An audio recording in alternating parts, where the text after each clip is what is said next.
They told us debt was freedom, that borrowing was progress, and credit was power. But what if? What if the entire world was built on a lie? This is the untold story of the empire of debt, a global system that doesn't conquer land, but minds, from governments to individuals, from Wall Street to your wallet. This is how the invisible empire took control of us all. For individuals, it began with a whisper, a better home, a college education, a gleaming new car. The path to the American dream often seemed paved with borrowed money. Credit, they said, was power. The power to achieve, to acquire, to ascend. But how did we get here? We must go back to the evolution of money, the rise of banking, and the subtle shift from tangible value to abstract promise. The post-World War II era saw an explosion of consumer credit. The economy needed a jolt, and the credit card emerged as the ultimate catalyst. From Main Street to Wall Street, debt became the engine. It created jobs.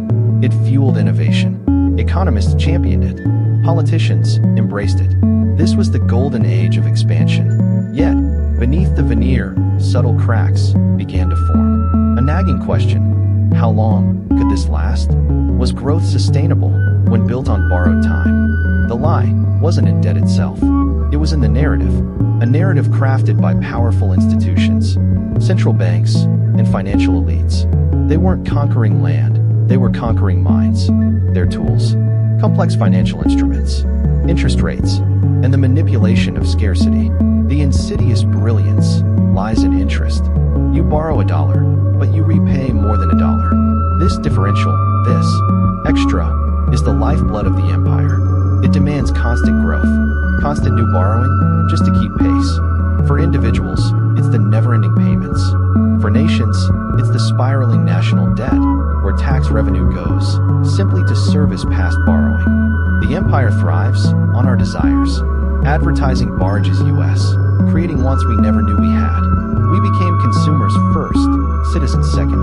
Nations, too, fall prey.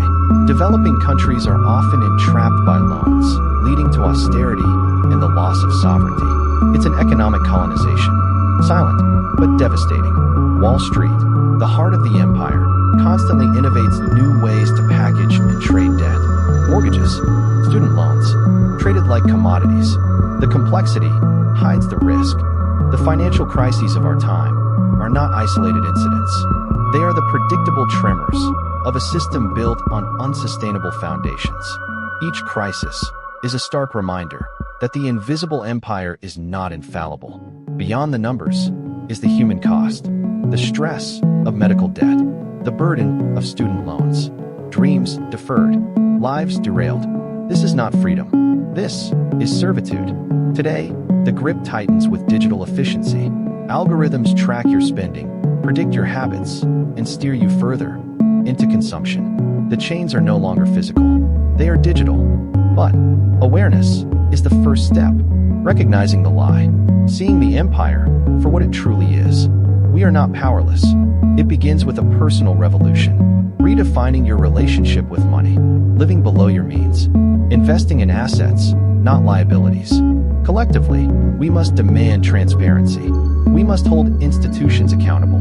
The path will not be easy. The system is deeply, deeply entrenched. But if enough of us see the lie, we can begin to dismantle the empire. Brick by borrowed. Brick. Debt was never freedom. It was control.